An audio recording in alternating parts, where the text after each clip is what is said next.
चलो guys, welcome back to this exam oriented series. और आज का हमारा टारगेट रहेगा आपका टाइम ऑफ सप्लाई को कंप्लीट करना।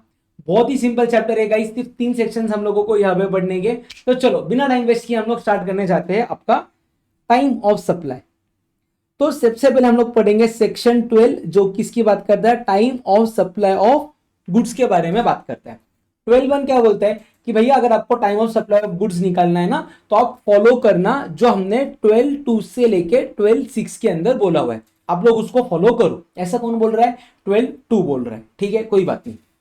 अभी आ जाओ सबसे पहले सेक्शन 12(2) के ऊपर, जो बात करता है time of supply of goods under forward charge mechanism. Forward charge mechanism, ठीक है। तो time of supply of goods क्या रहेगा? It will be earlier of, किसका अर्लियर रहेगा? या तो इनवॉइस का डेट, या तो इनवॉइस का डेट, या तो लास्ट डेट ऑफ इनवॉइस। या तो जिस दिन तुम लोगों ने इनवॉइस बनाया वो दिन, या तो जो इनवॉइस बनाने का दिन था, लास्ट दिन था। इन दोनों में जो भी अर्लियर आएगा ये बन जाएगा आपका time of supply of goods. Sir invoice बनाने का लास्ट दिन कैसा रहेगा? तो उसके लिए हम लोग देखेंगे यहाँ पे 3 प्रोविजन। कितने प्रोविजन? 3। एक तो रहेगा आपका नॉर्मल केस, दूसरा रहेगा आप लोगों का अप्रूवल बेसिस पे भेजा हुआ, और तीसरा रहेगा आप लोगों का continuous supply of goods. Continuous supply of goods. अगर मैं बात करूं नॉर्मल केस की, तो आपको सबसे पहले क्या चेक करना है? क्या गुड्स का मूवमेंट हो रहा है? क्या गुड्स का मूवमेंट हो रहा है? क्या गुड्स एक जगह से दूसरी जगह मूव हो रहे हैं क्या? अगर गुड्स का मूवमेंट है तो जो before or at the time of commencement of movement, before or at the time of commencement of movement of goods आप लोगों को इनवॉइस को इश्यू करना पड़ेगा। मान के चलो मैं एक शॉप में गया और मैं शॉपकीपर के पास आज गया। ठीक है, एग्जांपल से समझो अब इसको। आज डेट क्या है? लेट से एग्जांपल, आज डेट है 14 अक्टूबर। मैं क्या बोला, भैया मुझे ये गुड्स को आप 20 अक्टूबर को डिलीवरी देना। उसके शॉप से गुड्स निकल रहे हैं 19 अक्टूबर के दिन। तो 19 अक्टूबर को क्या हो रहा है? आपका मूवमेंट हो रहा है। तो 19 अक्टूबर बन जाएगा लास्ट डेट ऑफ इनवॉइस। उसके पहले इनवॉइस इशू हो सकेगा क्या? Answer is yes, but last date क्या बन जाएगा? 19 अक्टूबर बन जाएगा लास्ट डेट। क्लियर आप लोगों को? और सेकेंड केस, अगर गुड्स का मूवमेंट नहीं है, अगर गुड्स का मूवमेंट नहीं है, एग्जाम्पल, मैंने विजय सर को फोन किया, मैं बोला सर आपके प्रेस्टीज पॉइंट के ऊपर 4 क्लासरूम्स है ना, तो एक क्लासरूम आप मुझे दे दो। सर बोले ठीक है, फर्स्ट फ्लोर वाला क्लासरूम आप ले लो। मैं बोला ठीक है सर, मैं पूरे क्लासरूम का आपको 50 लाख रुपीज दूंगा, 10 लाख रुपीज का फर्नीचर के कॉस्ट है। सर बोले ठीक है। तो वो 10 लाख का फर्नीचर मैं मेरे घर पे नहीं लेके आना, मैं क्लास में ही यूज करने वाला। तो वो 10 लाख का फर्नीचर का मूवमेंट नहीं होने वाला है, मुझे उसका बस क्या मिलने वाला है? पोजेशन मिलने वाला है। तो जो गुड्स का मूवमेंट नहीं है, आपको पोजेशन मिल रहा है या ओनरशिप मिल रही है या टाइटल मिल रहा है गुड्स का, उसके लिए लास्ट डेट ऑफ इनवॉइस क्या बन जाता है? Before or at the time of giving possession, ये बन जाता है आपके लिए लास्ट डेट ऑफ इनवॉइस। समझा आप लोगों को? डन। अच्छा सर, अगर गुड्स को अप्रूवल बेसिस पे बेचना मतलब क्या? देखो एक शॉपकीपर था, आप उसके पास गए और आपने उसके पास से मोबाइल परचेस किया। शॉपकीपर बोला सर मोबाइल रख लो, एक काम करो आप ये ईयरफोन्स भी ले लो। आपने बोला नहीं मुझे ईयरफोन्स की जरूरत नहीं है।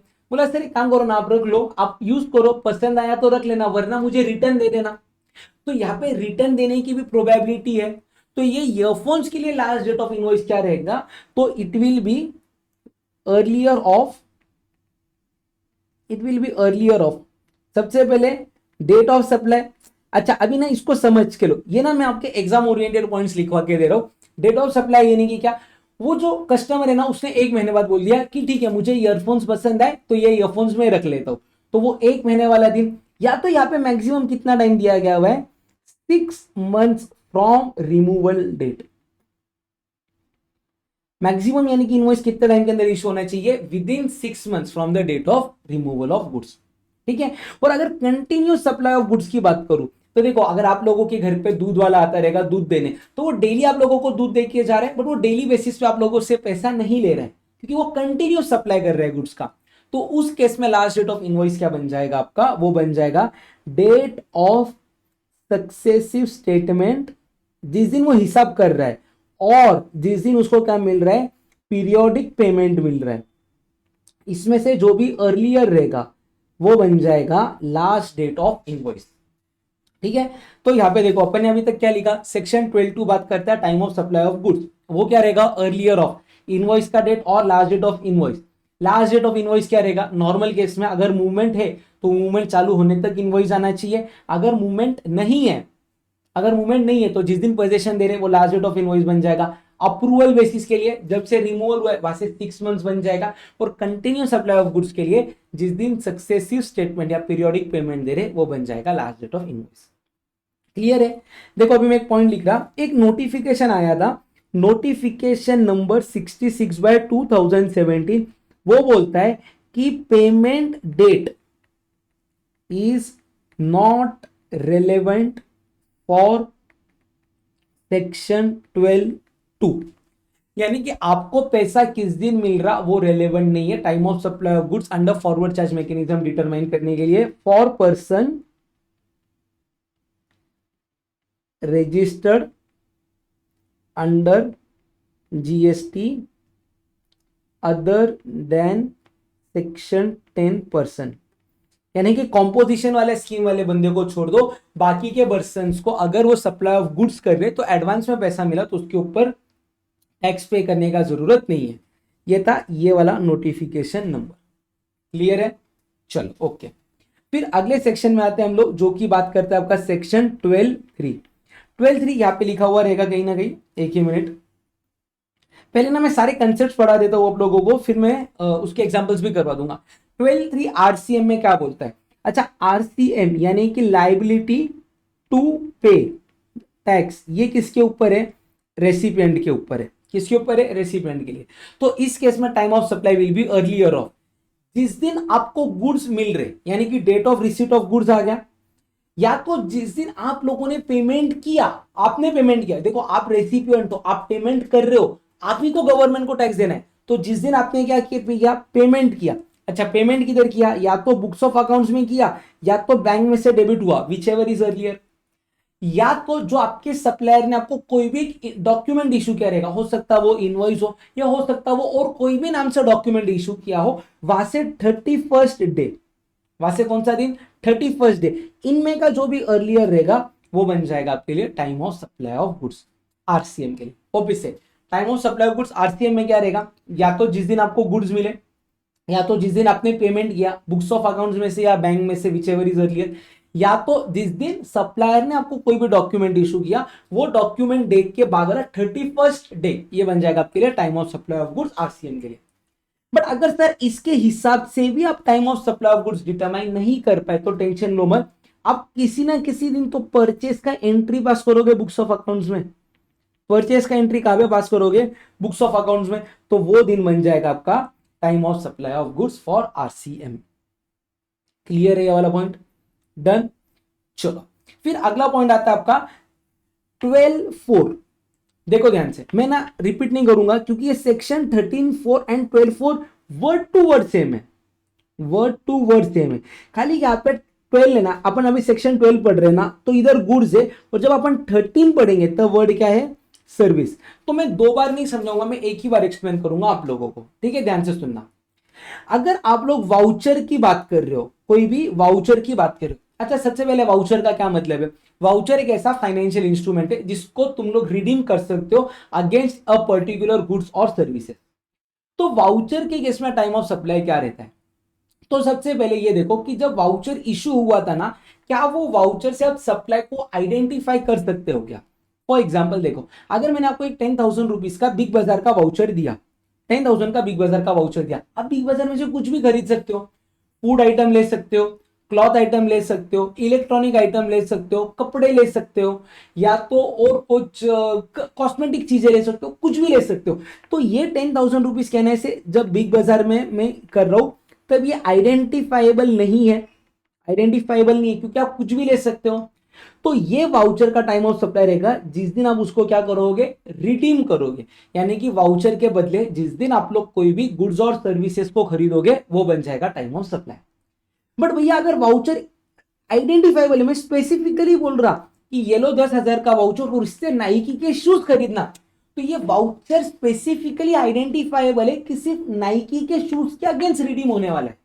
तो इस केस में टाइम ऑफ सप्लाई क्या रहेगा, जिस दिन आप लोग वाउचर को क्या करोगे, date of issue of voucher, क्या बन जाएगा time of supply, date of issue of voucher. Clear है आप सबको, डन ये वाला पॉइंट।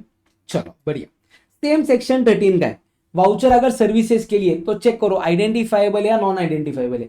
आइडेंटिफाइबल रहा तो जिस दिन आपने वाउचर को इशू किया, नॉन आइडेंटिफाइबल रहा तो जिस दिन वाउचर रिडीम हुआ वो बन जाएगा। क्लियर है। फिर एक केस आता है रेसिडुअल केस, कि अगर समझो ऊपर वाले केसेस से यानी कि 12/2, 12/3, 12/4 इससे टाइम ऑफ सप्लाई नहीं निकाल पाए तो time of supply of goods क्या रहेगा, या तो अगर आपको पीरियोडिकल रिटर्न फाइल करना है तो जिस दिन आप लोग रिटर्न फाइल करोगे, और अगर रिटर्न फाइल नहीं करना है तो जिस दिन आपने जीएसटी को पे किया वो बन जाएगा टाइम ऑफ सप्लाई। एग्जांपल देख लो, एक स्क्रूटी ने रिवील किया था कि आपने इलीगली गुड्स को रिमूव किया था एक ऐसे बंदे ने जो जीएसटी में रजिस्टर्ड नहीं है। मतलब एक पर्सन है वो जीएसटी में रजिस्टर्ड होना चाहिए था, वो जीएसटी में रजिस्टर्ड भी नहीं है, उसने इलीगली गुड्स को बेचा। तो इस केस में जो इलीगली गुड्स बेचे गए थे उसका टाइम ऑफ सप्लाई क्या आएगा, उसका टाइम ऑफ सप्लाई आएगा जिस दिन उसने क्या बेचे, जिस दिन उसने क्या किया, टैक्स को पे किया, क्योंकि वो जीएसटी में अनरजिस्टर्ड है, वो रिटर्न तो फाइल अभी तक नहीं करेगा। क्लियर है। लास्ट पॉइंट ये आता है 12/6 जो कि सेम है 13/6 जैसा, कि अगर आप लोगों को कोई भी एडिशन इन वैल्यू मिल रहा है जिसको हम लोग बोलेंगे एनहांस्ड कॉम्पेंसेशन मिल रहा है, आपको क्या मिल रहा है, एनहांस्ड कॉम्पेंसेशन। अच्छा सर एनहांस्ड कॉम्पेंसेशन क्यों मिलेगा, तो मैंने मेरा जो मटेरियल बेचा था मैं कस्टमर को क्या बोला था, देख भाई तू मुझे पेमेंट करेगा 30 डेज के अंदर, अगर तूने 30 दिन में पेमेंट नहीं किया तो तू जितना डिले करेगा मैं तेरे से इंटरेस्ट लूंगा, तेरे से लेट फी लूंगा एंड तेरे से पेनल्टी लूंगा। तो जो मेरा मेन गुड्स और सर्विस है उसका तो पैसा मुझे मिलने वाला है, उसके अलावा मुझे एडिशनल अमाउंट मिलने वाली है, उसको अपन क्या बोलेंगे, एनहांस्ड कॉम्पेंसेशन। तो एनहांस्ड कॉम्पेंसेशन के लिए टाइम ऑफ सप्लाई रहेगा जिस दिन आपको पैसा मिला, जिस दिन एनहांस्ड कॉम्पेंसेशन आपको एक्चुअल में रिसीव हुआ वो बन जाएगा उसका टाइम ऑफ सप्लाई। क्लियर है, क्लियर है। तो अपन ने कौन से सेक्शन देखे अभी यहाँ पे एक बार लिख लेते हैं अपन, देखो 12/2 किसकी बात करता है, फॉरवर्ड चार्ज मैकेनिज्म। 12/3 किसकी बात करता है, रिवर्स चार्ज मैकेनिज्म। 12/4 किसकी बात करता है यहाँ पे, वाउचर्स। 12/5 किसकी बात करता है यहाँ पे, रेसिडुअल केस। 12/6 किसकी बात करता है यहाँ पे, एनहांस्ड कॉम्पेंसेशन। क्लियर है आप सबको यहाँ तक, done done done done okay. और कहना है इससे ये 3 सेक्शन आपके एज इट इज सेम है, किसके लिए, 13/4, 13/5, 13/6 एज इट इज सेम है, कोई टेंशन वाली बात नहीं है। क्लियर है। चलो अभी हम लोग स्टार्ट करेंगे हमारा अगला सेक्शन जो है सेक्शन 13। ठीक है, सेक्शन 13 किसकी बात करता है, time of supply of services, time of supply of service. चलो ये करने के पहले ना एक काम करते, सेक्शन 12 के ना कुछ क्वेश्चन आंसर्स को यहाँ पे देख लेते, मतलब आपका पूरा ही कंसेप्ट खत्म हो जाएंगे, कुछ एग्जांपल्स है यहाँ पे उसके लिए। ठीक है, देखो सबसे पहले सप्लायर ने एग्री किया था डिलीवर करने के लिए 100 लैपटॉप्स। 50 लैपटॉप्स को कब बेचा गया था, 1 अगस्त को। इनवॉइस कब इशू हो रहा है उसका, 5 अगस्त को। देखो लैपटॉप सप्लाई होना मतलब मूवमेंट होना, मूवमेंट देखो लैपटॉप कब डिलीवर हो रहे, 1 अगस्त, तो मूवमेंट कब हुआ, 1 अगस्त। तो कहना है से 1 अगस्त बन गया था आपका last date of invoice, last date of invoice. और 5 अगस्त क्या है, actual date of invoice, actual date of invoice. अच्छा तो सर ये जो 50 लैपटॉप्स है इसके लिए टाइम ऑफ सप्लाई क्या रहेगा, अर्लियर ऑफ 1 अगस्त और 5 अगस्त। अर्लियर क्या आता है, 1 अगस्त। तो इन 50 लैपटॉप्स के लिए टाइम ऑफ सप्लाई क्या आ जाएगा आपका, 1 अगस्त। ठीक है, for payment for this 50 laptops कब आ रहा है, 10 अगस्त। मेरे लिए ये डेट मैटर नहीं करता, कौन से नोटिफिकेशन में लिखा है, 66/2017। क्लियर है। चलो फिर देखो अगर सप्लाई इन्वॉल्विंग मूवमेंट है तो लास्ट डेट ऑफ इनवॉइस क्या रहना चाहिए। ए लिमिटेड ने एग्री किया था कि वो बी लिमिटेड को, ए लिमिटेड ने क्या लेता है, बी लिमिटेड को 5 लाख रुपीज के गुड्स देगा। एडवांस मिल रहा है उसको 5 अगस्त को, गुड्स रिमूव हो रहे 12 अगस्त को, बैलेंस मिल रहा है 15 अगस्त को, इनवॉइस आ रहा है 13 अगस्त के दिन। देखो इनवॉइस का डेट है 13 अगस्त बट गुड्स रिमूव कब हो रहे, 12 अगस्त। तो लास्ट डेट ऑफ इनवॉइस क्या बन जाएगा आपका यहाँ पे, 12 अगस्त लास्ट डेट ऑफ इनवॉइस बन जाएगा। ठीक है, चलो, गुड्स का मूवमेंट नहीं है, बायर ने अरेंज किया है pickup, no movement by supplier. Goods कब अवेलेबल थे? 20 अगस्त को। एडवांस का मिल रहा है 10 अगस्त को। इनवॉइस कब जा रहा है? 22 अगस्त को। फर्क नहीं पड़ता। Goods were made available on 20 अगस्त, तो लास्ट डेट ऑफ इनवॉइस क्या बन जाएगा आपका इस केस में? 20 अगस्त बन जाएगा। क्लियर है? कंटिन्यूअस सप्लाई ऑफ गुड्स हो रहा है। स्टेटमेंट ऑफ 3 लाख फॉर अगस्त कब मिल रहा है? 5 सितंबर। 50,000 एडवांस मिल रहा है 25 अगस्त को। बैलेंस 2,50,000 मिल रहा है 10 सितंबर को। इनवॉइस जा रहा है यहाँ पे 7 सितंबर को। तो यहाँ पे स्टेटमेंट कब इशू हो रहा है? 5 सितंबर। तो लास्ट डेट ऑफ इनवॉइस क्या बन जाएगा आपका? 5 सितंबर बन जाएगा। क्लियर है? चलो,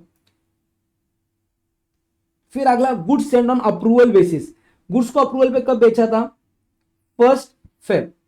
कस्टमर ने कब एक्सेप्ट किए थे? 1 मार्च। अच्छा, 1 फेब से 6 महीने ही लेना। 1 फेब से मार्च, अप्रैल, मई, जून, जुलाई, अगस्त। 1 अगस्त को आपके 6 मंथ्स कंप्लीट हो रहे थे। कस्टमर ने कब एक्सेप्ट कर दिया? 25 मार्च। इनवॉइस कब इशू हो रहा है? 28 मार्च। तो लास्ट डेट ऑफ इनवॉइस क्या बन जाएगा? जब कस्टमर ने एक्सेप्ट किया था, यानी कि 25 मार्च। क्लियर है? अगर गुड्स आरसीएम पे टैक्सेबल रहेंगे, तो आरसीएम का चलो वापिस से एक बार डिसाइड करते हैं। अगर 12(3) आरसीएम पे गुड्स टैक्सेबल है, तो टाइम ऑफ सप्लाई क्या रहेगा? जिस दिन आपको गुड्स मिले, या जब सप्लायर ने कोई भी इनवॉइस इशू किया रहेगा या डॉक्यूमेंट इशू किया रहेगा, वहां से 31st डे और डेट ऑफ पेमेंट। पेमेंट की तरह बुक्स ऑफ अकाउंट्स और bank which ever is earlier. आपको 100 यूनिट्स मिल रहे, कब मिल रहे? 8 अगस्त को। इनवॉइस कब आ रहा है? 5 अगस्त को। पेमेंट कब हो रहा है? 20 में।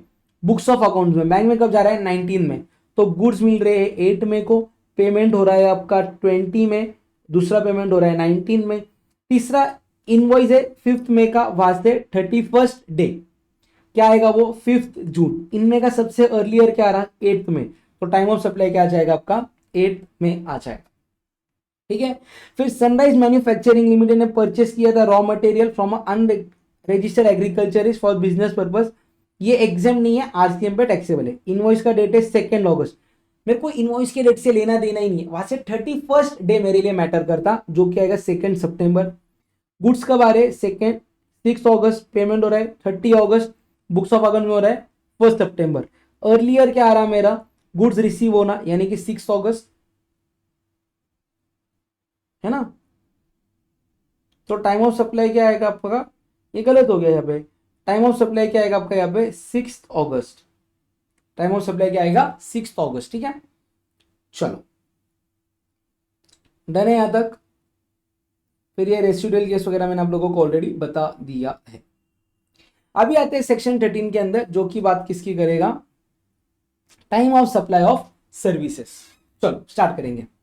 Time of supply of service के अंदर है ना, सबसे पहले सेक्शन 13(2) क्या बोलता है कि भैया आप चेक करो इनवॉइस को टाइम पे इशू किया है क्या?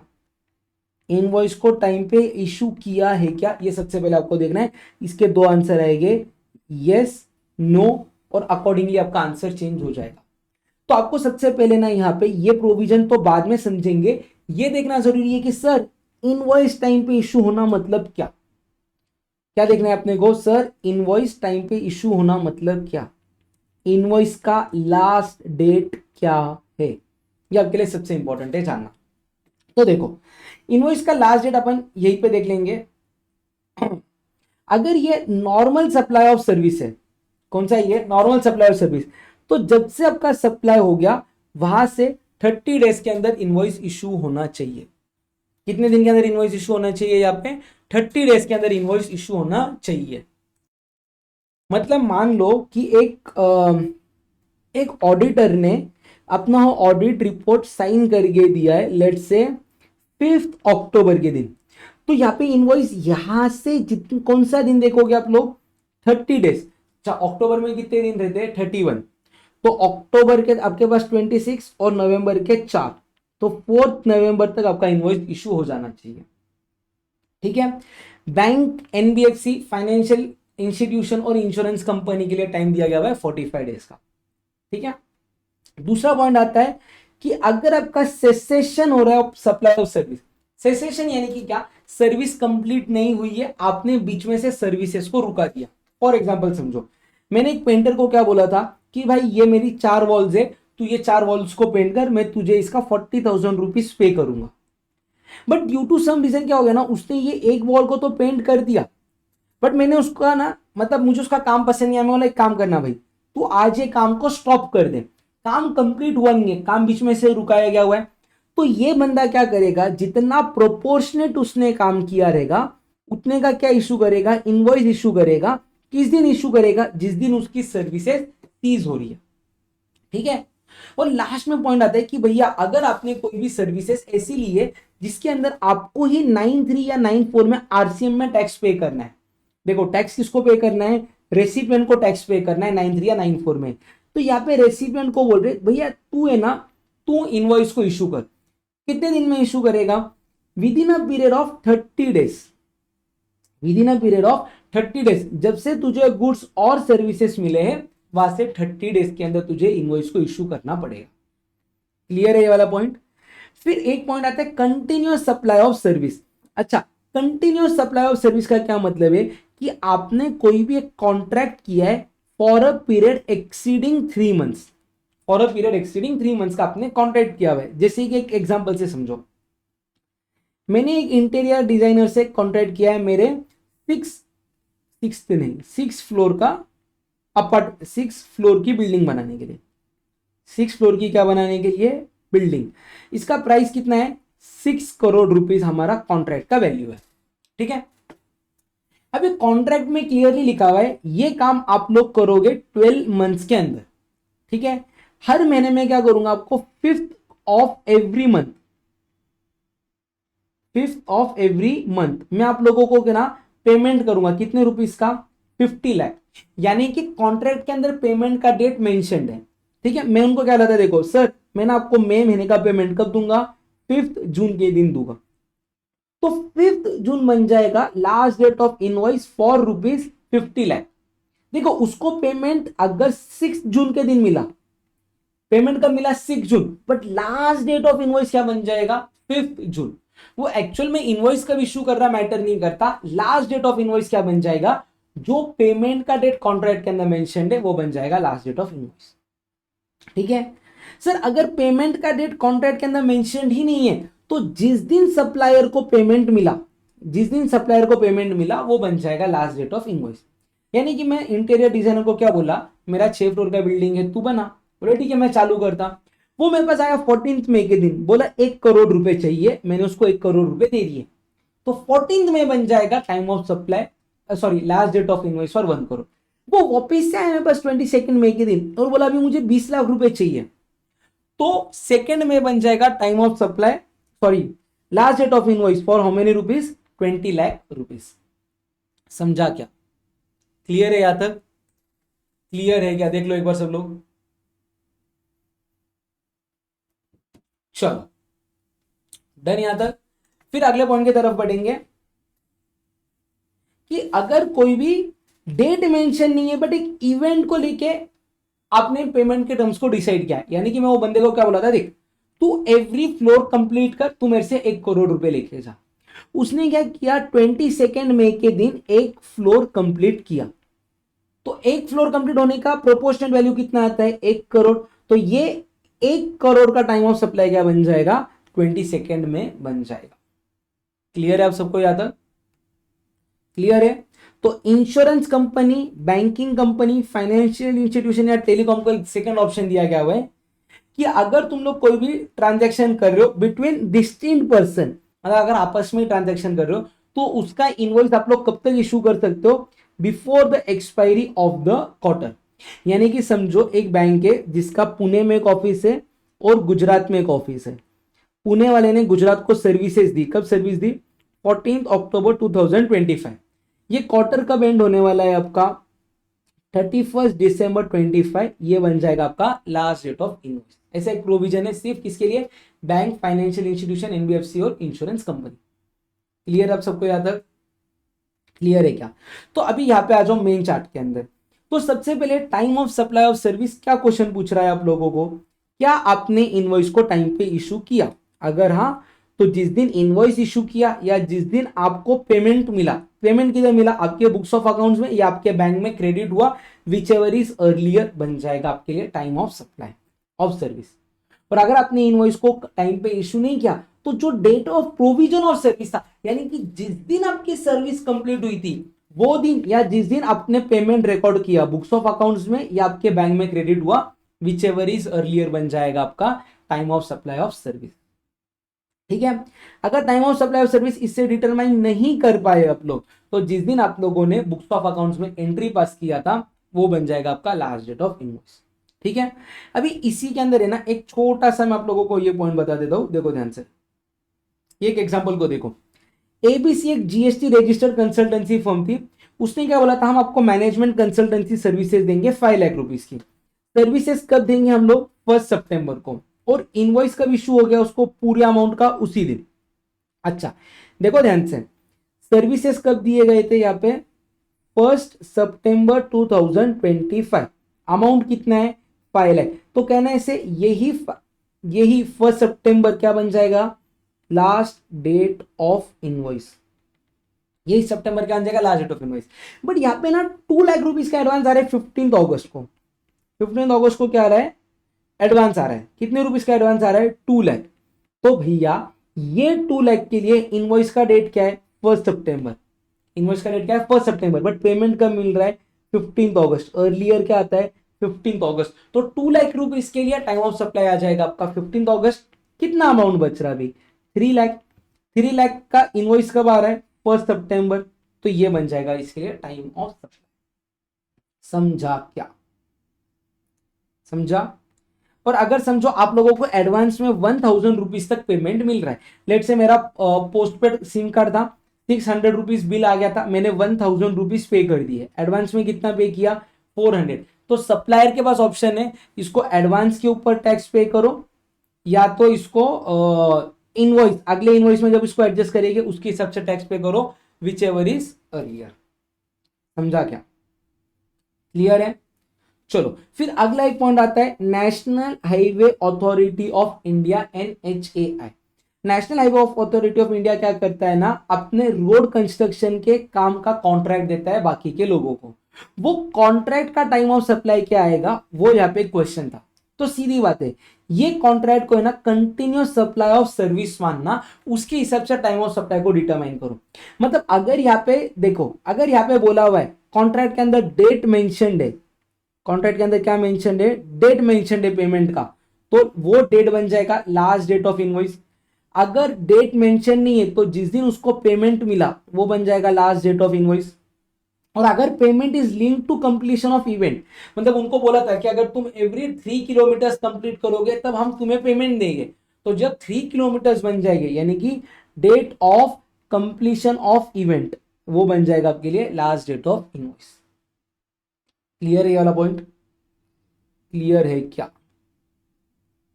चलो उसके बाद में अगला एग्जांपल है आपका time of supply of service under RCM, reverse charge mechanism में time of supply of service क्या आएगा। तो टाइम ऑफ सप्लाई RCM में सिंपल बात है, देखो यहां पे ना आपको सर्विसेज किस दिन मिली वो आप नहीं देख सकते, जैसे गुड्स के केस में देख सकते थे, गुड्स रिसीव हुआ हुआ डेट पता है, सर्विस का नहीं पता रहता। तो जो गुड्स के केस में 31st डे था वो सर्विस के केस में 61st डे बन जाएगा। यानी कि अगर समझो ये एक रेसिपिएंट है, इसको सप्लायर ने कोई भी सर्विसेज दी है, तो सप्लायर ने जो इनवॉइस इशू किया रहेगा वहां से आपको चेक करना है 61st डे, कौन सा डे 61st डे। या तो आपको क्या चेक करना है date of payment, payment again जब आपके बुक्स ऑफ अकाउंट से गया या बैंक से गया, विच एवर इज अर्लियर वो देखना है। या तो थर्ड केस क्या बोल रहे, date of issue of invoice by recipient, जहां पे इनवॉइस किसको इशू करना है रेसिपिएंट को।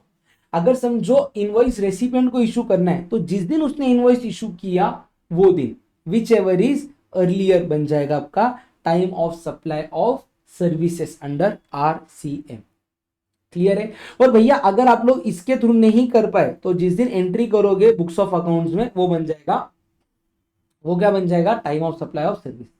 बट हाँ अगर इसके अंदर और एक पॉइंट है कि अगर आप लोगों ने सर्विसेज इंपोर्ट की, सर्विसेज क्या की आपने इंपोर्ट की, एक ही मिनट है, यहीं पे लिख देता हूं मैं। हाँ, अगर आप लोगों ने सर्विसेज इंपोर्ट की आपके ही एसोसिएट एंटरप्राइज जो इंडिया के बाहर है, तो उस केस में टाइम ऑफ सप्लाई रहेगा डेट ऑफ पेमेंट और date of entry in books of accounts whichever is earlier. यहां पे फिर आपको 61st डे वाला बेनिफिट नहीं मिलेगा। समझा क्या? क्लियर है?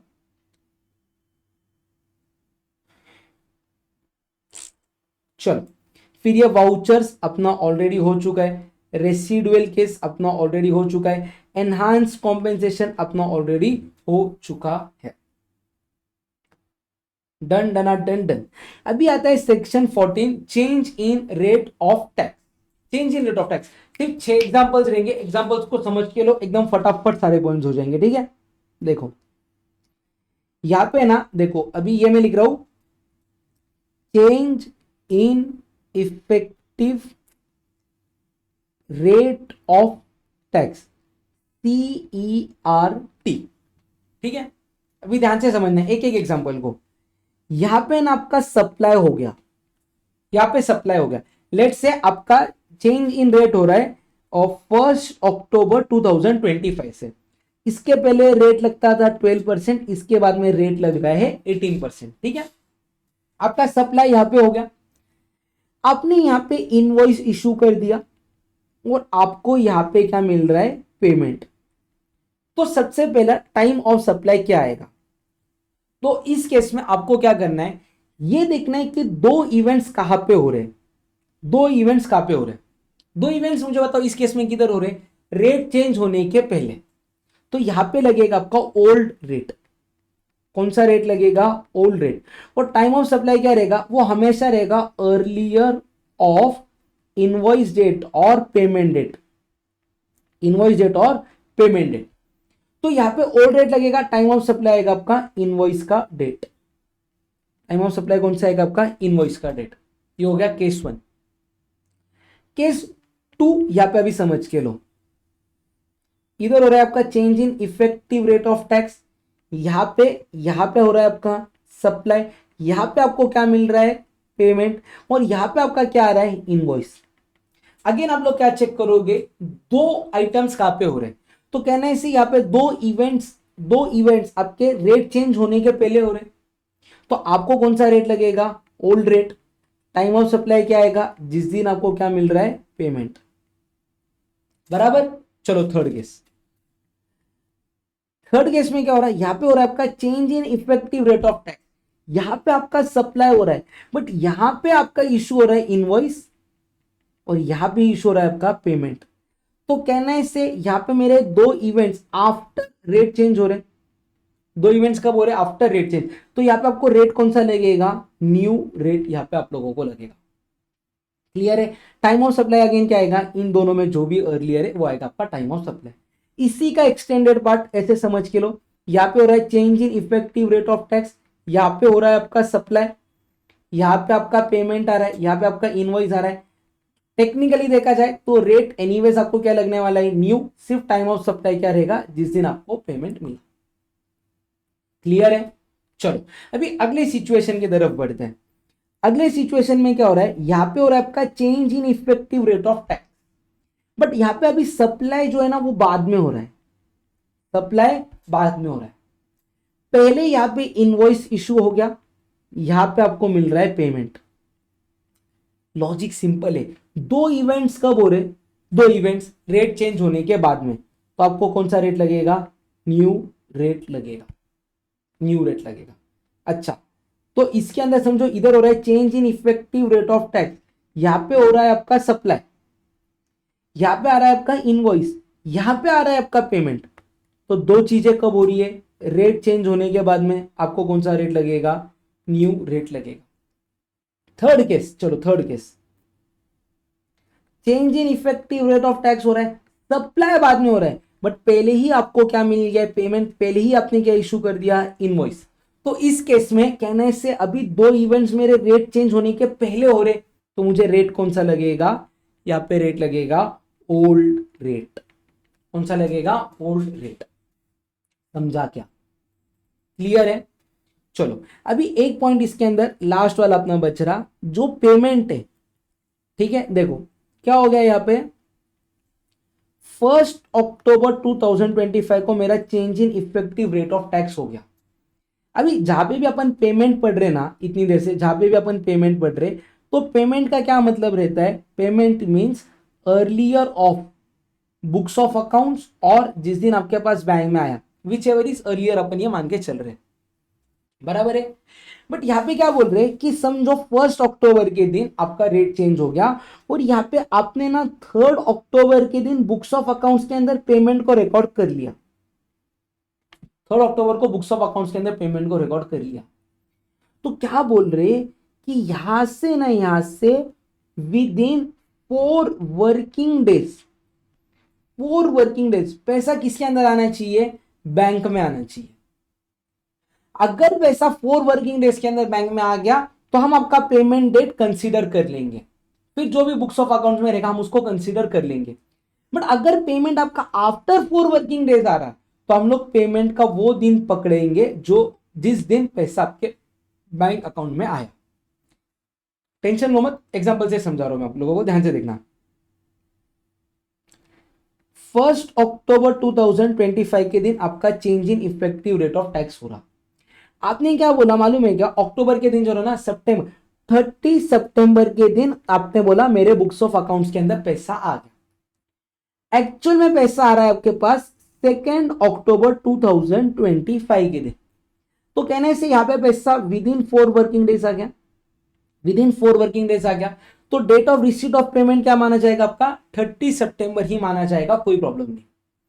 बट भैया अगर समझो आपका 1 अक्टूबर 2025 के दिन रेट चेंज हो रहा, आप बोल रहे हो कि 30 सितंबर 2025 के दिन आप लोग बोल रहे हो मेरे बुक्स ऑफ अकाउंट्स में पैसा आ गया, बट एक्चुअल में पैसा आ रहा है आपके बैंक में 12 अक्टूबर के दिन।